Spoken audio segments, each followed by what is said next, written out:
여러분들 자부심을 가지면 좋으실 것 같아요. 왜냐면 이 내용들이 되게 어려워요. 쉽지가 않습니다. 그래서 여러분들이 이 내용들을 좀이라도 이해를 하시고 넘어가시는 거에 대해서 자부심을 가지시고 그 말씀하신 대로 영상을 통하여 한번 좀 복습을 하셨으면 좋을 것 같습니다.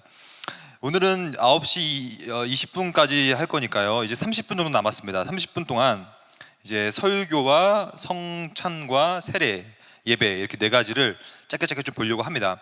그래서 좀 더 실천적으로 좀 보려고 해요. 일단 교회의 표지라는 것이 있습니다. 표지라는 것은 마크라고 하죠. 마크라고 하죠. 마크. 그래서 이것이 없으면 교회가 아닌 거예요. 그래서 이거를 오늘 꼭 기억하고 가십시오. 교회가 되기 위해서는 반드시 있어야 되는 두 가지가 있다는 얘기예요. 이 두 가지의 표지가 없으면 교회가 아닙니다. 그러면 뭐냐 그게 두 가지. 첫째, 참된 교회는 진실로 오직 한 가지 표지만을 갖고 있다고 얘기하지만 이 표지가 크게 두 가지로 나뉘어요. 뭐냐면 즉 설교, 가르침, 신앙, 고백 이게 하나예요. 한 세트예요. 즉 설교만 있어서도 안 돼요. 가르침만 있어서도 안 되고 막 신앙 고백해서도 안 되는 것입니다. 언제나 교회가 되기 위해서는 설교와 가르침과 신앙 고백이 한 세트가 돼야 되는 것이고요. 두 번째는 성례가 실행되고 고백돼야 돼요. 이게 또 하나의 파트예요. 즉 교회의 표지는 말씀과 성례라는 것입니다. 이걸 꼭 기억하십시오. 이 두 가지 다 결국에는 말씀이거든요. 엄밀히 말하면. 그럼 이게 뭐냐? 먼저 오늘은 첫 시간 이 말씀에 대해서 먼저 봅니다. 바빙크는 이렇게 얘기해요. 말씀이야말로 진실로 교회의 영혼이다. 지금 말씀이 없으면 교회의 영혼은 없다는 얘기고요. 그래서 교회가 하는 모든 사역은 곧 말씀의 사역이다. 즉 우리가 배웠던 내용, 직분자를 세우는 이유도 이 말씀 사역을 위해서 세운 거예요. 그 이유가 뭐냐면 성경이 그렇게 얘기하고 있기 때문입니다. 사도들과 선지자들의 터, 이게 뭐냐면 성경이에요. 왜냐? 사도의 가르침과 선지자의 가르침이 곧 성경이기 때문에 그 터 위에 세우심을 입었는데 그 누가 한 거냐? 누가 모퉁이 돌이냐? 그리스도 예수다. 이 예수는 다른 말로 하면 말씀이에요. 말씀. 즉 교회는 말씀 위에 세워지는 것인데 그것이 설교와 성례라는 표지로 발현되는 것이다. 그러면 첫째, 설교는 뭐냐? 설교는 하나님께서 현재 우리의 삶 속에서 뭘 말하고 싶어 하시는가, 이거를 말하는 게 설교예요. 그러면 이 설교는 크게 세 가지가 필요합니다. 본질이에요. 본질. 첫째, 하나님이 말씀하셨다로 시작해야 돼요. 그러므로 저는 개인적으로 이단들 교회에는 설교가 없다고 생각해요. 왜냐? 이단들은 교주들이 말씀하셨다를 말하지 하나님이 말씀하셨다로 시작하지 않기 때문입니다. 그래서 반드시 하나님이 말씀하신 것을 말하는 것이 설교인데, 중요한 것은 두 번째 원리인 기록된 말씀을 말해야지 설교예요. 즉 내가 하나님한테 음성을 들었어요, 꿈을 꿔요, 이거를 말하면 설교가 아닙니다. 설교는 기록되어진 말씀, 정경이죠. 66권. 그러니까 하나님이 말씀하신 거와 기록되어진 말씀을 가지고 묵상하는 것이 설교가 아니라 선포를 해야 설교예요. 이게 설교의 본질이에요. 이 세 가지가 없으면 설교가 없는 것이고, 설교가 없다면 교회라는 것은 없는 것입니다. 그러면 왜 설교가 필요한가? 선포가 없는 신학은 공허해요. 여러분들이 지금 계속 신학을 공부하고 있는데, 여러분 신학을 아무리 많이 공부해도 설교 말씀이 없이 신학을 공부하면, 즉 말씀 없이 공부하면요, 그건 공허하게 돼요. 근데 반대로 신학이 없이 설교만 하면요, 그거는 더 위험합니다. 왜냐하면 맹목적이 돼버려요. 내가 하고 싶은 말을 하는 거예요. 그건 설교가 아니에요. 왜냐? 신학이 없기 때문이죠. 그러므로 신학과 설교는 늘 함께 가는 거예요. 함께. 그래서 이렇게 얘기하고 있어요. 모든 신학이 존재하는 이유는, 즉 여러분들이 지금 신학을 공부하고 있어요. 지금 여러분들 알게 모르게 여러분들이 공부하는 이유는 뭐냐면 말씀 사역을 돕기 위하여 여러분들이 이 신학을 공부하는 거예요. 왜냐? 말씀 사역이 교회의 터기 때문이에요. 그러면 여러분들 아마 의문이 들 거예요. 아니 목사님, 저는 일반 성도인데 제가 무슨 말씀 사역을 합니까? 설교도 안 하는데. 아니에요. 여러분들이 설교 말씀 사역을 하는 것은 되게 중요한데, 이건 무슨 말이냐면 설교자는요 혼자 하는 게 아니에요. 설교자는 혼자 세워질 수가 없는 거예요. 좋은 설교자를 만들기 위해서는요 좋은 청중들이 있어야 되는 거예요. 안 그러면 안 되는 거예요. 이상한 설교를 하면요 그 이상한 설교를 위하여 함께 기도하고 당회를 통하여서 그 설교를 함께 나누고 함께 설교를 만들어가는 것이 교회지, 앞에서 설교자가 나와가지고 설교하고 끝, 여러분들 듣고 끝, 이거는 아닙니다. 여러분과 저와 목사와 장로와 모든 직분자들은 전부 다 교회의 터인 말씀 사역을 돕는 것. 그러면 거짓 교회는 뭔가? 거짓 교회는 하나님의 말씀보다는 자신과 자신의 규례에 더 큰 권위를 부여하는 거예요. 그래서 이건 되게 위험한 것이죠. 내 말을 한다는 얘기예요. 이 사진이 재밌습니다. 이 사진을 보십시오. 사람들은 교회로 들어가요. 그리고 말씀을 들어요. 근데 다 지옥에 빠져요. 이게 무시무시한 사진입니다. 여러분들이 그래도 저는 주일 성수합니다, 교회를 안 빠져요, 저는 개근하고 있어요, 설교를 잘 듣습니다. 근데 놀랍게도 여러분, 설교를 빠지지 않고 듣는 것은 중요하지 않아요. 그 설교가 참된 말씀을 말하고 있는 설교이냐, 또한 나는 그 말씀을 돕고 있는 직분자인가, 이것을 고민하셔야 됩니다. 여러분들이 집사이든 장로이든 권사이든 목사이든 우리 모두는 말씀 사역을 어떻게 도울 수 있을까를 고민하는 사람이 된다는 얘기죠. 그래서 여기 보면 그들, 여기서 말하는 그들은 누구냐면 이 종교개혁 하신 분들이에요.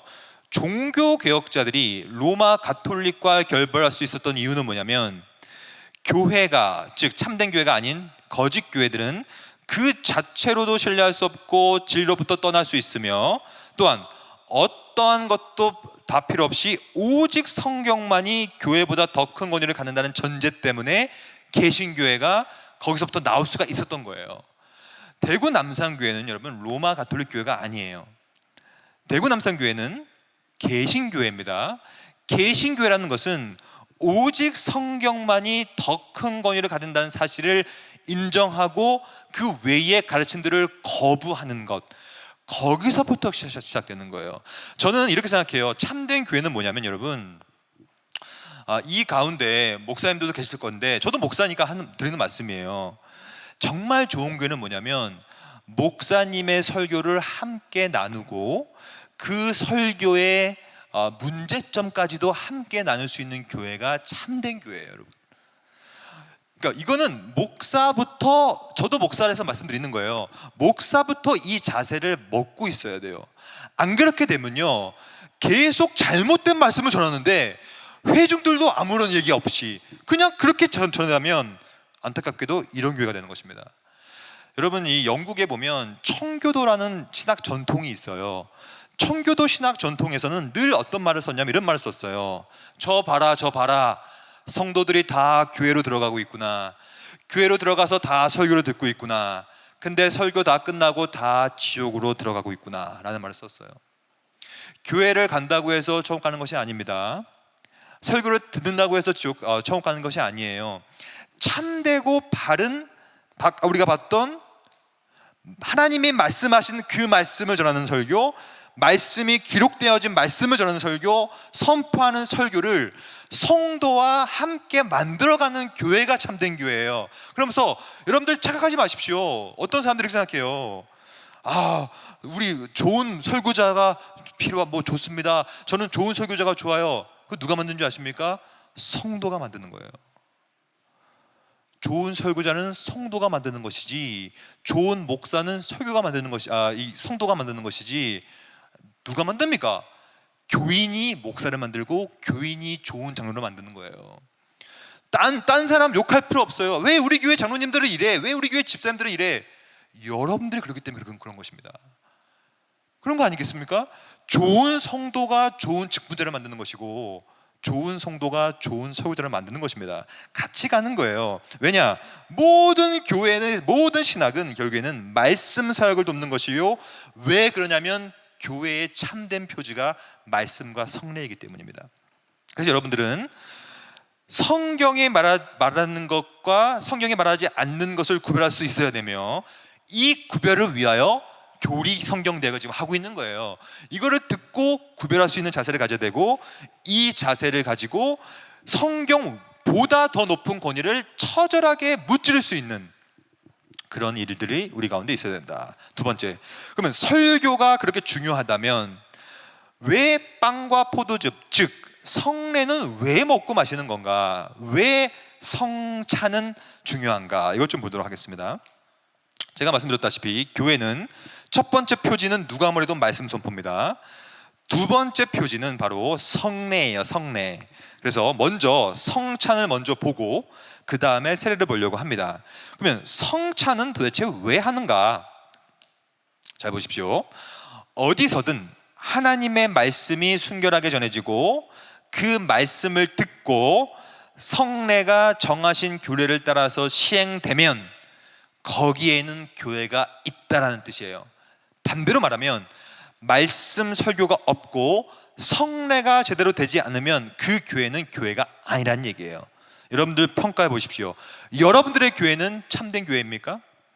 여러분들 교회, 그 교회는 여러분들이 갖고 있는 그 자세를 말하는 거예요. 여러분들이 갖고 있는 설교를 향한 자세와 성찬을 향한 자세는 어떻습니까? 그럼 성찬은 왜 하는가? 성찬은 인을 치는 외형적인 표지예요. 꼭 기억하십시오. 성찬은 외형적인 표지예요.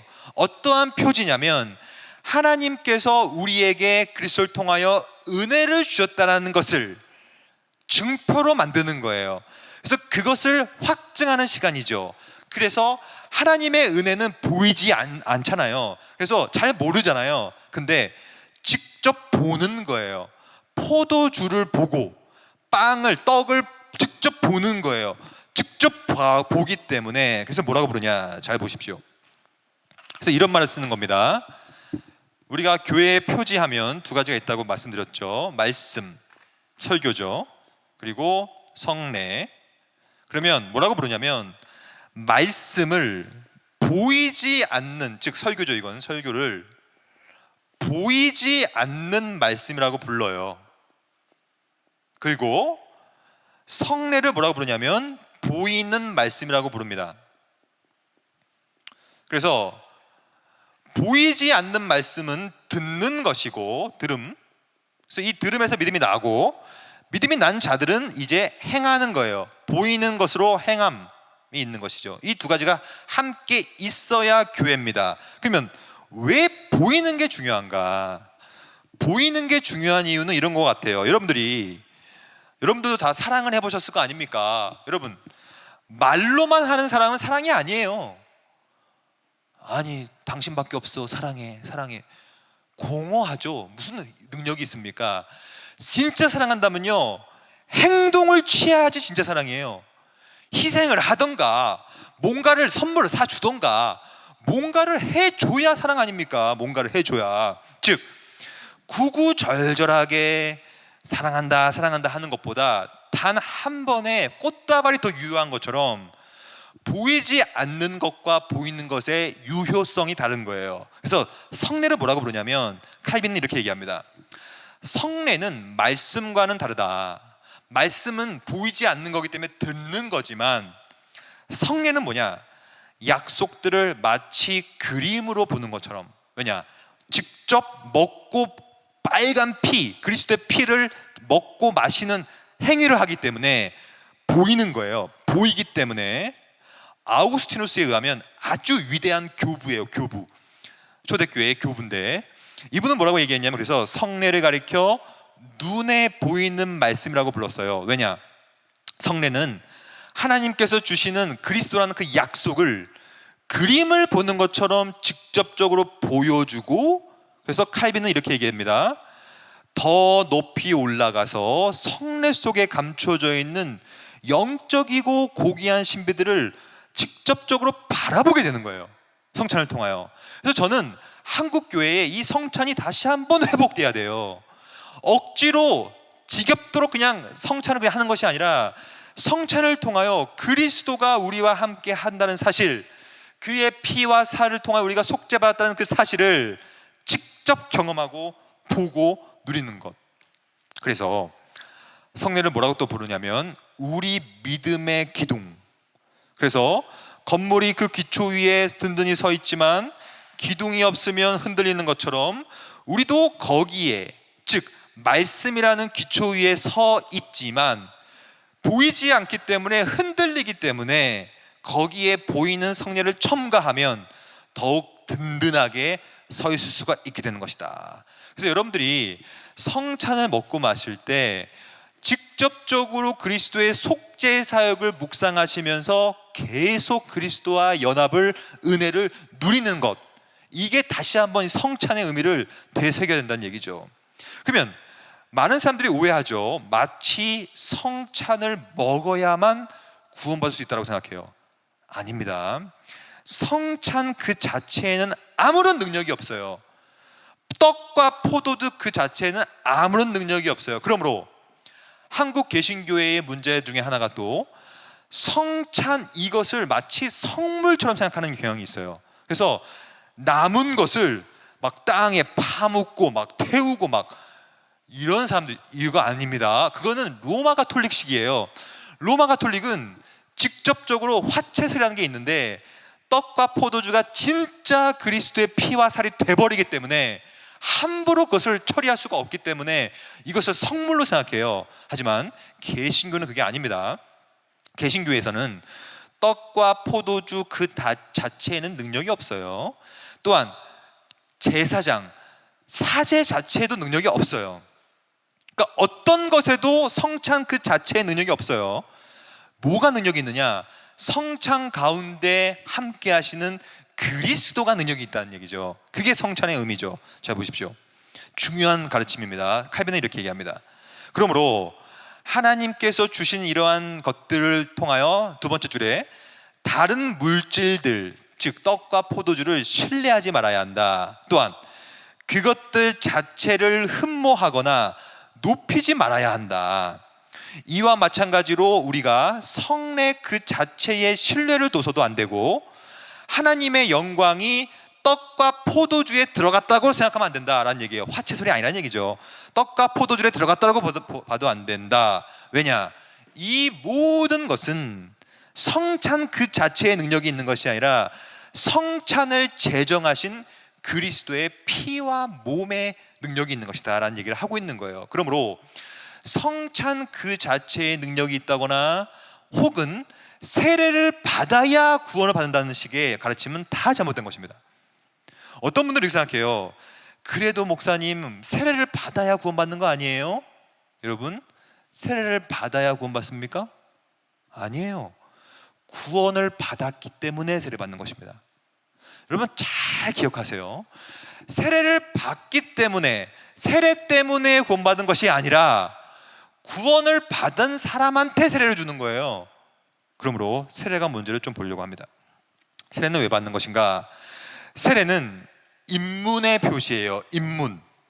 즉 구원받은 자로서 그리스도 안으로 들어갔다는 사실을 인정받기 위하여 공식적으로 세례를 베푸는 거예요. 세례를 베풀었기 때문에 구원받는 것이 아니라 구원을 받았기 때문에 세례로 구원을 확증하는 시간이에요. 그래서 세례는 뭐냐? 죄 용서를 받은 사실에 대해서 보증하는 시간. 두 번째로 너는 예수를 믿었기 때문에 그리스도 안에서 죽고 살았다는 것을 표징하는 시간. 동시에 그리스도의 연합을 보증하는 시간이 세례 시간이에요. 그러니까 로마 가톨릭식으로 생각하면 세례를 받아야지 구원받습니다. 그게 로마 가톨릭이에요. 하지만 개신교는 반대입니다. 구원받은 자를 향하여 회중적으로 표징을 주는 거예요. 공적으로 공표하는 시간이죠. 뭘 공표하냐면 우리가 하나님의 백성으로 인정받았다는 사실에 대해서 공적으로 시인하는 표지. 마지막으로 맨 밑에 보면 그래서 세례를 통하여 우리의 믿음을 공개적으로 고백하는 것이죠. 그러니까 믿음이 없는 자에게 세례를 주면 돼요, 안 돼요? 안 됩니다. 여러분도 혹시 당회원이 있으시면 세례 문답 하실 거 아닙니까? 세례 문답 시에 예수를 주로 고백하지 않는 자에게는 세례 주면 안 됩니다.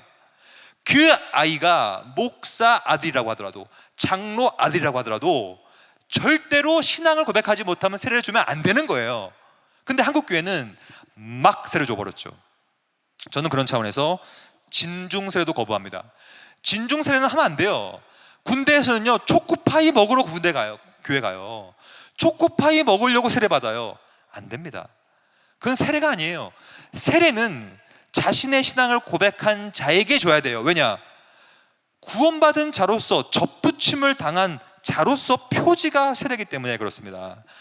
저는 여러분, 세례가 지금 다 무너졌어요. 아무나 세례 줬기 때문에 교회가 무너지는 거예요. 직분자만 세례 받는 것이 아니라 예수를 주로 고백한 자에게 세례를 베푼다.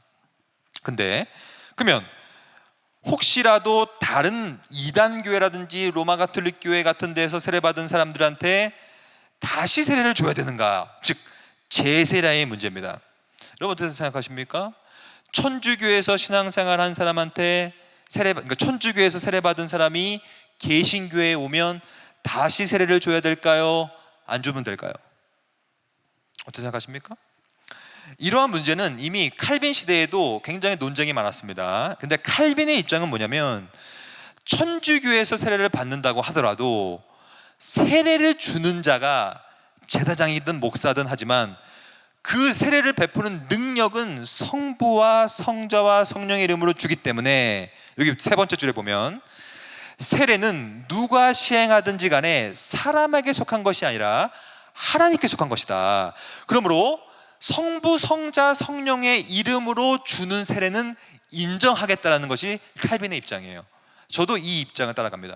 그러므로 우리는 함부로 제세례를 주는 것이 아니라 바른 신앙을 고백하는 자, 동시에 성부, 성자, 성령의 이름을 받았던 사람이라면 다시 제세례는 주지 않아도 된다는 것이 사실 저와 칼빈의 입장이긴 합니다. 그러면 어떠한 방식의 세례가 옳은 것이냐? 어떤 사람들은 반드시 실외 완전 침례를 해야 된다. 이게 침례교죠. 실내 침례만 해야 된다. 물속에 쏙 빠져야 된다. 침례교죠. 장로교회는 대부분 뿌리는 세례를 하죠. 아마 대구 남산교회도 뿌리는 세례를 할 거예요. 장로교회가 대부분 차용하고 있고요.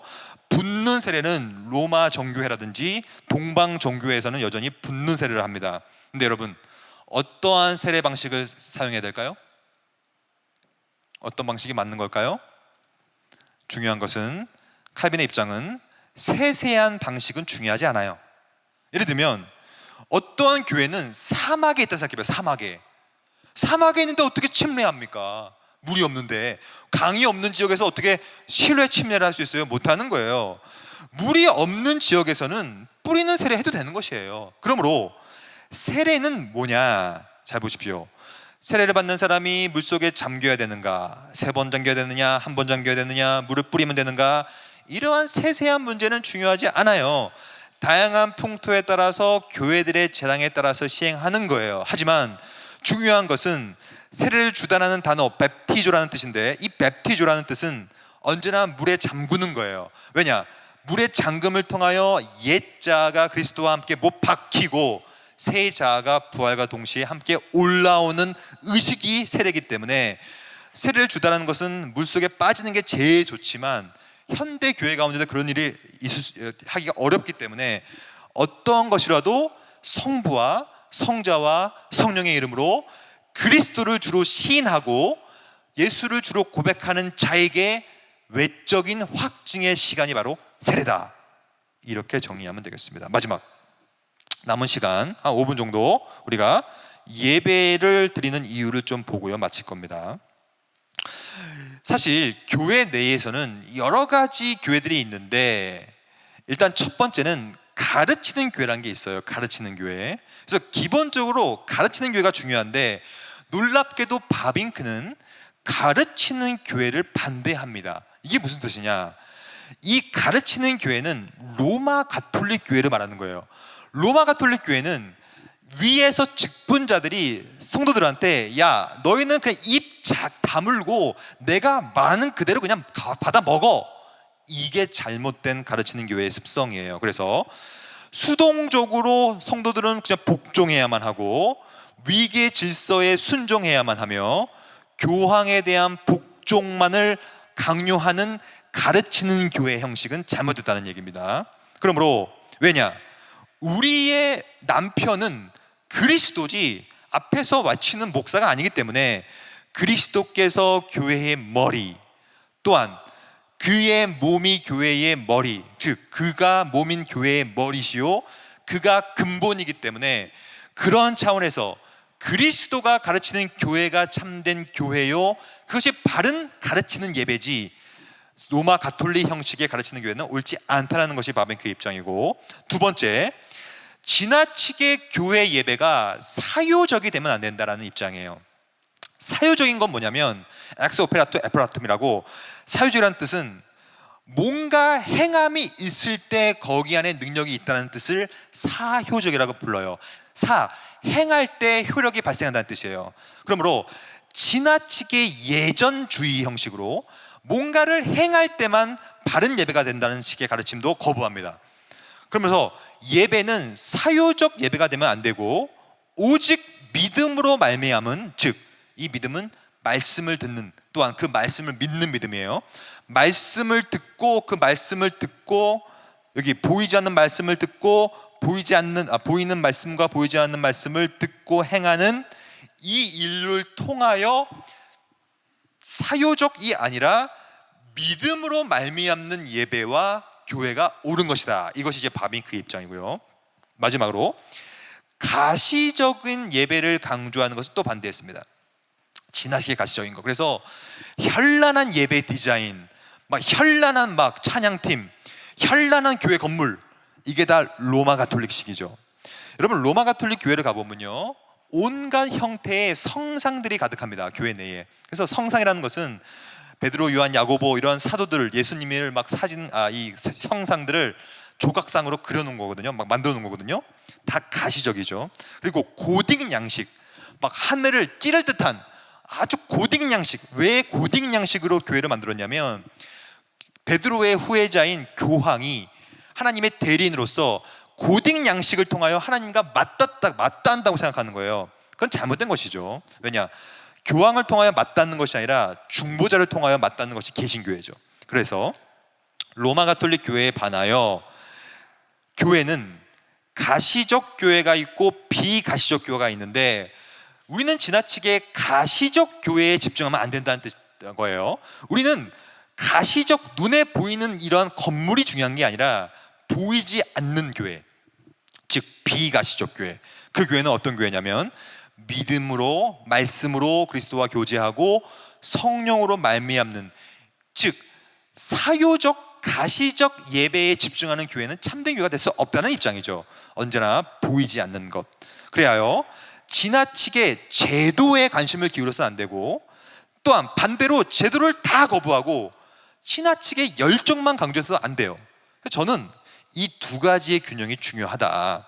즉 지나친 열정주의도 문제요, 지나친 제도주의도 문제요. 언제나 교회라는 것은 영적인 공동체로서, 정리하겠습니다. 마지막입니다. 교회라는 것은 가시, 사요가 아니라 하나님의 백성으로서 영적인 공동체 가운데서, 마지막으로 맨 마지막에 있는 세 문장이 있죠. 같이 읽겠습니다. 빨간색. 하나, 둘, 셋. 교회는 이 세상의 용어이며 교회의 특징적인 본질은 바로 하나님의 선택하시는 사랑의 실현으로서 하나님의 백성이라는 것이다. 즉 이것이 오늘의 결론이에요. 교회는 우리가 처음 살펴본 것처럼 교회의 본질은 공동체예요. 신자들의 모임이에요. 즉 여러분들 한 명 한 명이 교회이며 한 명 한 명이 모일 때 그것이 비가시적 교회예요. 보이는 교회가 건물이 아니라 그 비가시적 교회가 곧 하나님의 백성이고, 이 하나님의 백성들은, 저와 여러분들은 언제까지?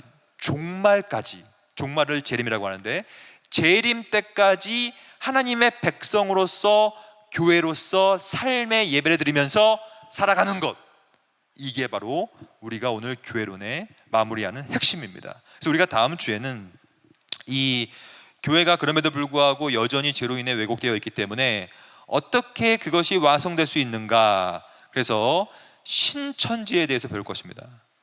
신천지, 이만희 거 말고요, 신천, 신지, 새하늘과 새 땅에 대해서, 새하늘과 새 땅이 어떻게 전개될 것인가를 종말을 통하여 완성되는 것을 배우려고 합니다. 기도하고 오늘 강의를 마칠 겁니다. 기도하시겠습니다. 하나님 감사합니다. 오늘 짧은 시간 동안에 우리가 교회에 대해서 살펴보았습니다.